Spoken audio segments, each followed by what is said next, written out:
For generations, dinosaurs have captured our imagination and our hearts. Their skeletons and footprints gave us clues to how the prehistoric beasts behaved, where they lived, and how they looked.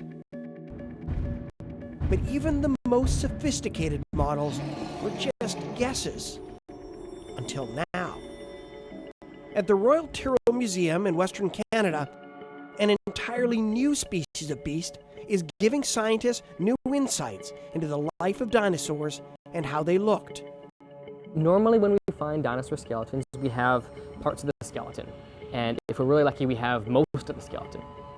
But we still have to estimate what the animal looked like. We compare it to other specimens, we compare it to animals alive today, and we infer what these animals look like by putting the skin back on, putting the muscles back on. Dr. Caleb Brown is a paleontologist at the Royal Tyrrell Museum of Paleontology, home of many incredible specimens. And now, an extraordinary new discovery. A fossil so pristine and complete that it shows the texture, patterns, and colors of a prehistoric giant. The Dinosaur is the best specimen we have, and it's the closest you'll come, until we find a better one, in terms of coming face to face with a dinosaur. It's one of the best preserved dinosaurs in the world. The Dinosaur is next to surreal. A petrified beast caught by Medusa's gaze. A fossil more spectacular than anyone had anticipated.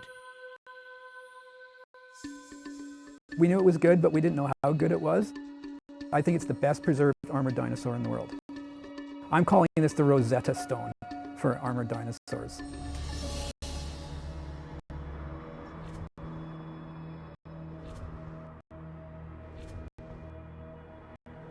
The anatomy of the new species has already given scientists clues to how these animals evolved, how they radiated and diversified through time.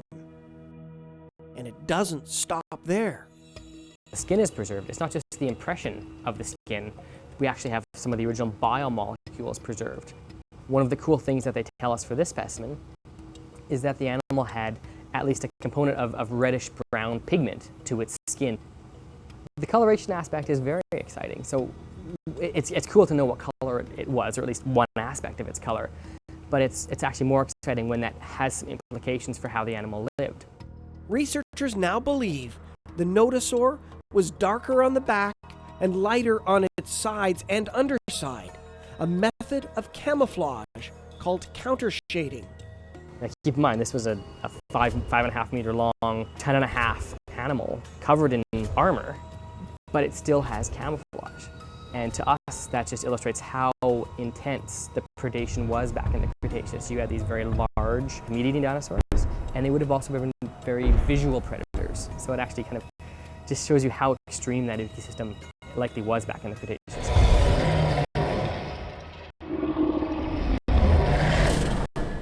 The immortalized Dinosaur was discovered millions of years after it died, entirely by accident.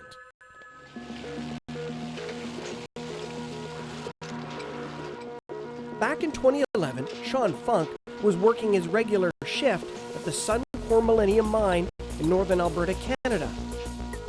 It was around 1:30 in the afternoon. It was my first day shift, and just digging in this material type here we call K-spec that comes out in slabs like this. And it was sliding down the bank after every scoop, and I just noticed this design, like shape, that was distinctive, uniform, and it just really caught my eye. So I knew it was something out of the usual. Right away I called my supervisor, Mike Gratton, and he came out within about 10 minutes. And then we turned one of the lumps over, and then that's when we really seen this pattern. Right away Mike was like, we got to get this checked out, because it was definitely nothing we'd ever seen before. Shortly after, Dr. Donald Henderson, curator of dinosaurs at the Royal Tyrrell Museum, was on the ground. He arrived certain that what he would find was a prehistoric marine reptile fossil commonly found in the area. We're looking at it and I'm thinking, this isn't working as a plesiosaur, because we saw ribs. And how come these bones are so nicely aligned with the osteoderms? And my head was still trying to make it a plesiosaur, but my technician, Darren Tanky, said, what if it's a dinosaur? And then, wow, the whole picture changed. Donald was surprised because this area had been rich in plesiosaur fossils, marine animals that would have lived in the area in the early Cretaceous period, a time when Alberta used to be covered by a large inland sea.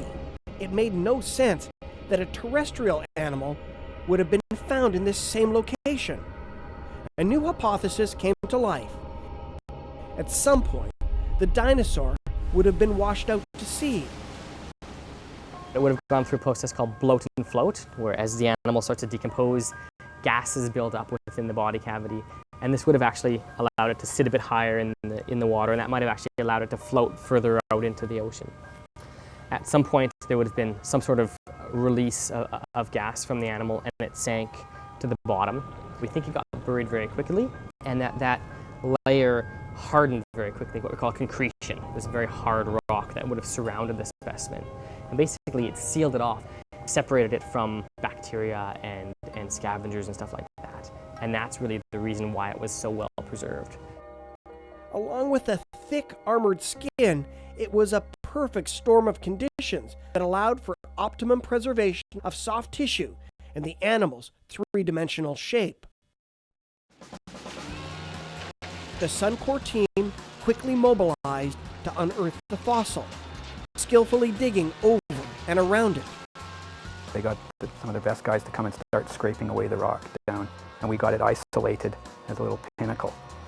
And then we were all set to use pickaxe and electric jackhammer the way we normally do it. But they said, why not try hydrovacuuming?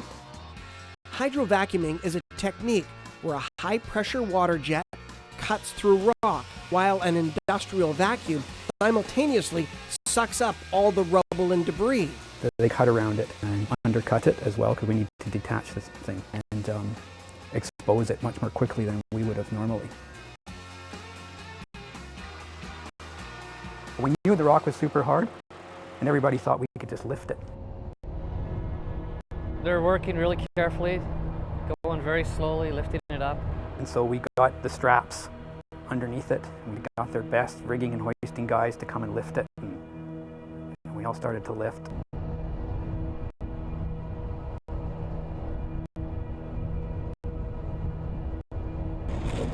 Oh!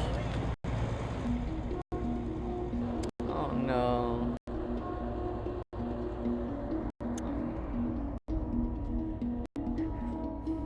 What they hadn't realized was that the center of the fossil was extremely fragile, not strong enough to bear the weight of the lift. I just get a pit in my stomach thinking about it. It was such a gut-wrenching thing. The solution?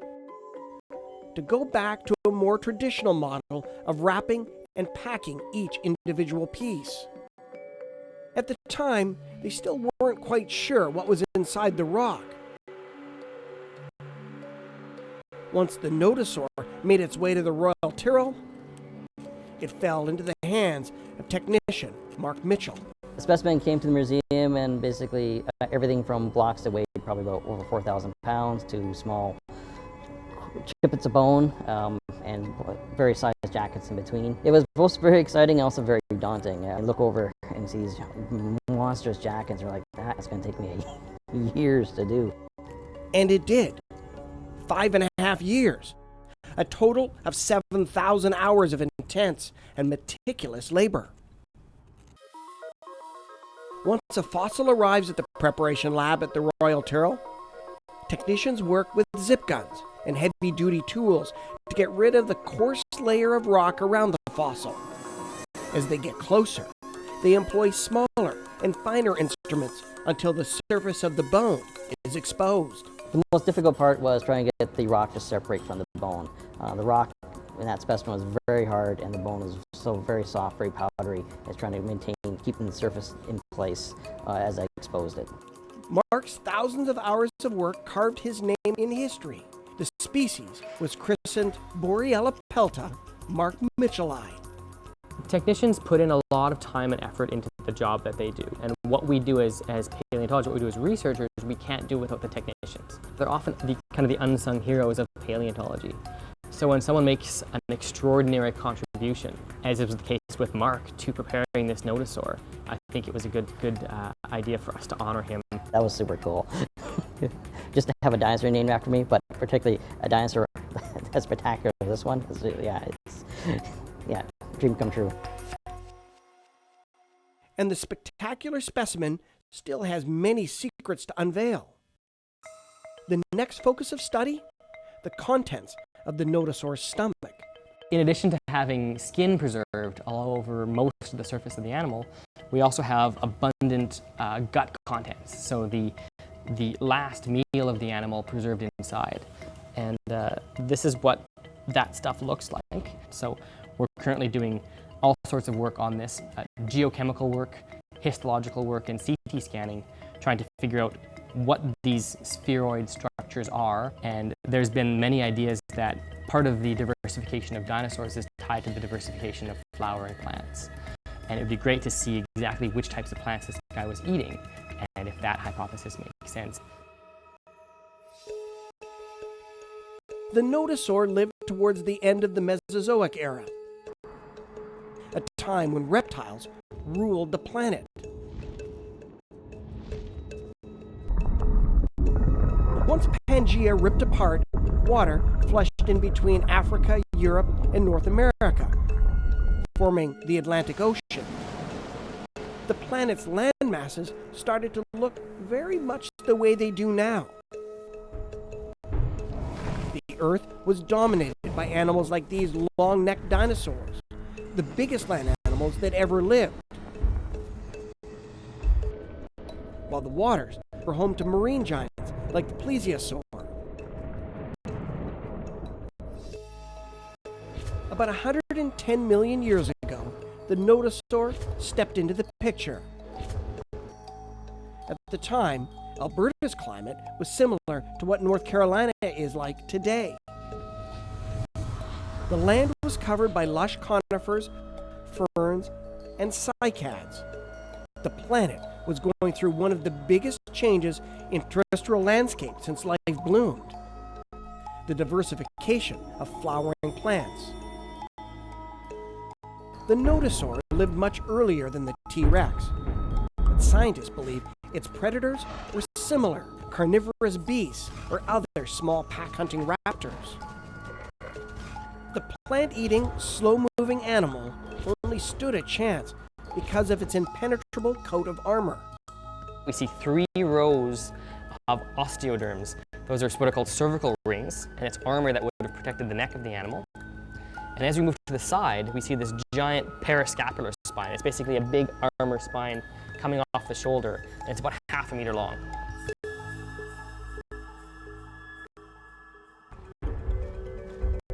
By the end of the Cretaceous period, the nodosaur was long gone, and new species dominated land, water, and air. But they were all destined for a devastating fate. 65 million years ago, a rock the size of Denver blasted through the atmosphere, gunning for Earth. In an instant, a blinding light wiped out nearly 80% of all life on the planet.